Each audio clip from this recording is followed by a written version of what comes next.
Hello, everybody. Today we are going to discuss chapter 5,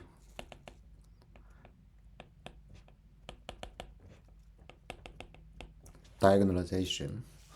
Uh, First section is about eigenvalues and eigenvectors, which we already discussed in the last lecture.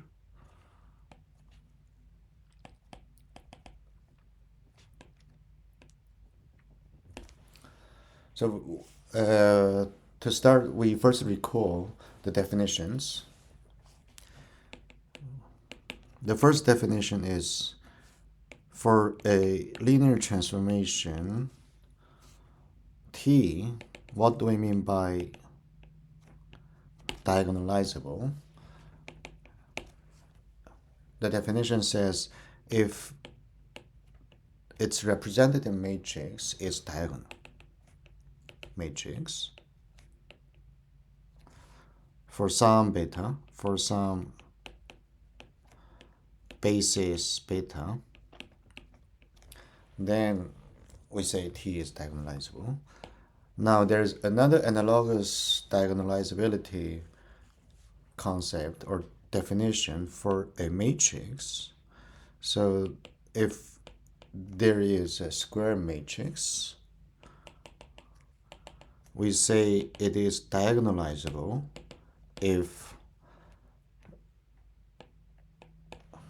the linear transformation induced by A is diagonalizable.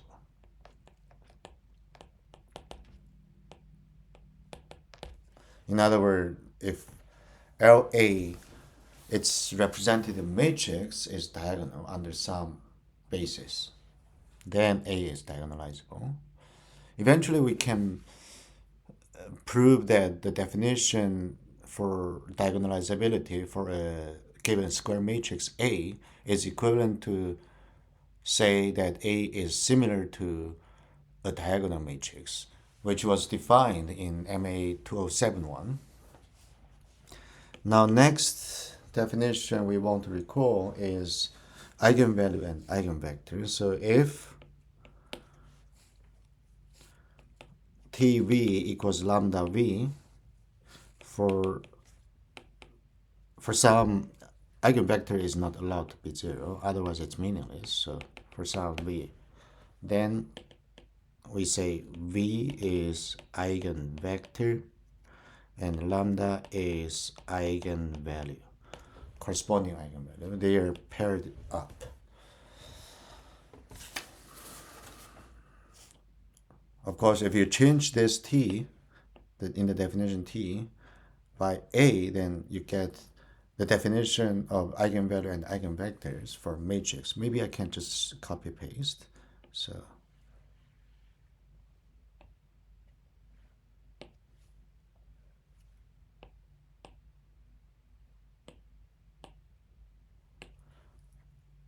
and the only thing I need to change is change T to A.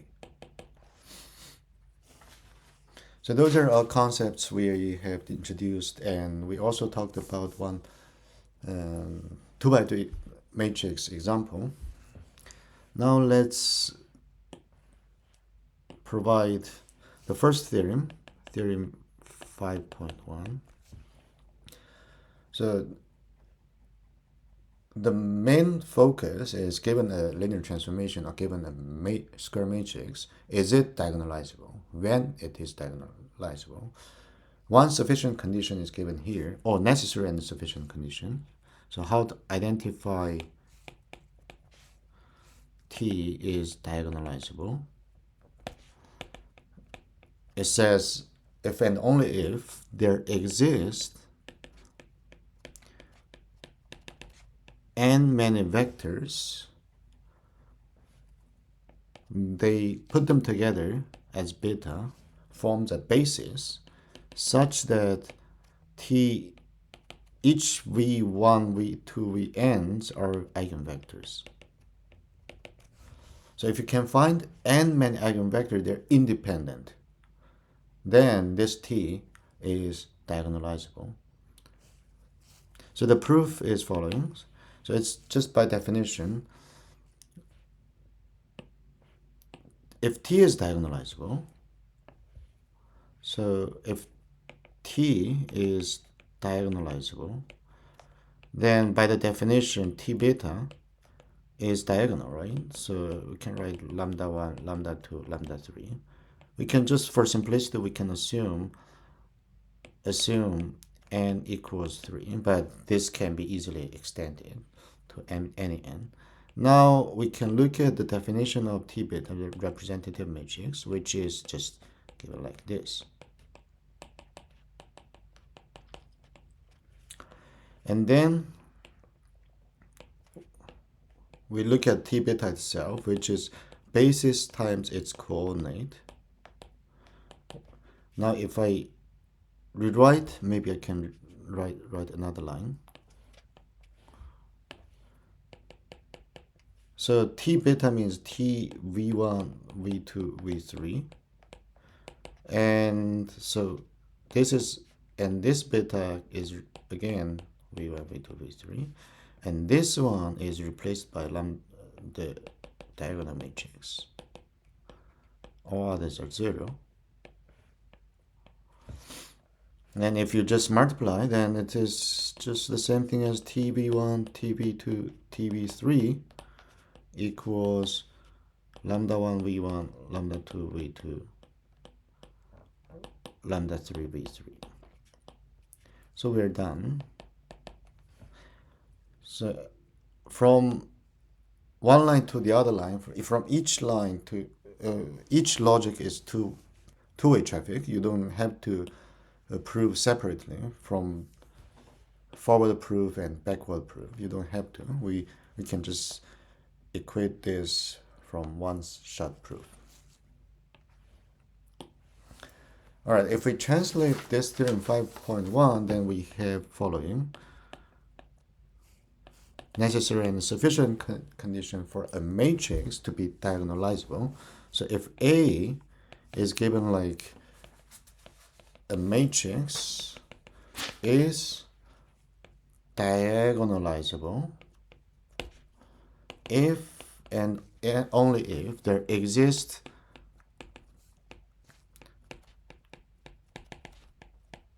n many column vectors. Put them together, of course, this is n by n matrix, which is invertible, or on the another way you can say they are independent, such that each vi is eigenvector of A. Moreover, if you just rewrite this, so if you just rewrite those I equals 1 to n, put them together, then you can write in this way: AQ equals Q lambda, or diagonal of lambda 1, lambda n. If I denote this as lambda, big capital lambda, then this is the same thing as writing Q lambda, and this Q can be moved to the other side by inverse.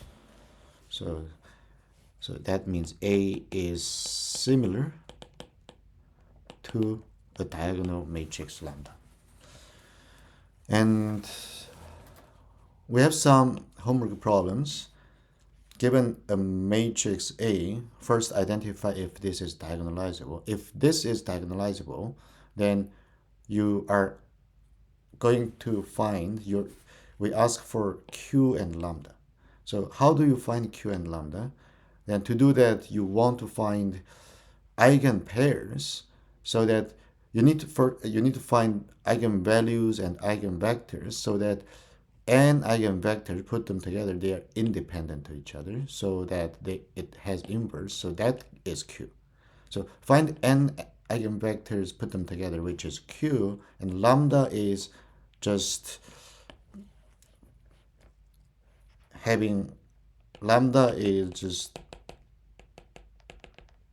a diagonal matrix with diagonal entries given by eigenvalues. So this is how you find them. Now then, how do you find eigenvalues first? So to do that,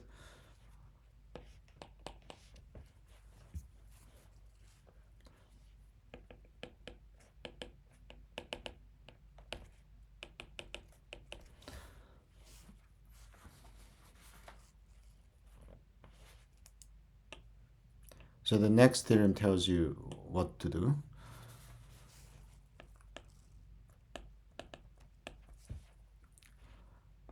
Lambda is eigenvalue of A if and only if it's determinant of A minus lambda I equals 0.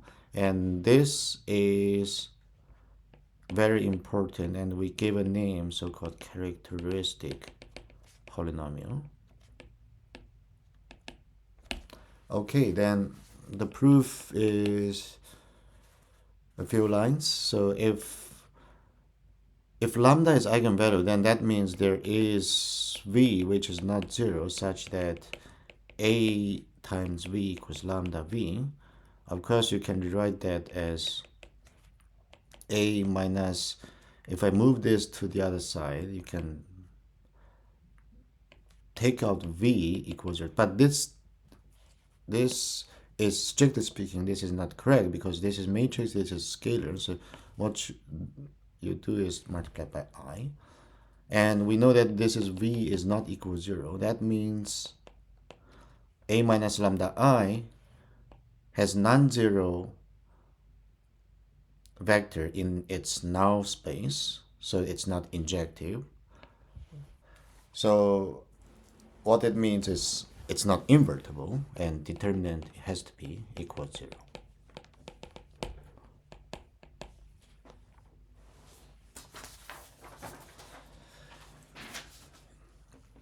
We can also define this determinant, the characteristic polynomial for linear transformation T, not only A. So what we do is, first we need to define what we mean by determinant of linear transformation. So given T in LV, its determinant T is just simply determinant of T beta. It's representative for any beta in basis B. One question is, for this definition, is it well defined? Because if I choose different beta, different bases, does it give different determinant? Then the determinant T is not well defined. So to answer that, to justify this definition is well defined, you can look at following. So we can look at, suppose you choose two betas, right? And two bases. So let's say beta and gamma are both from bases. So both are bases of V.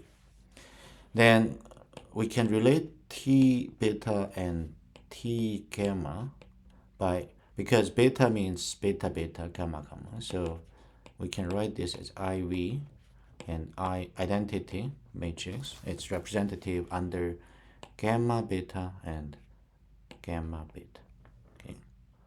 This formula is given for composition of linear transformations, and under this, if I say this is Q, then this is of course Q inverse. So we can write that as T beta equals Q T gamma and Q inverse.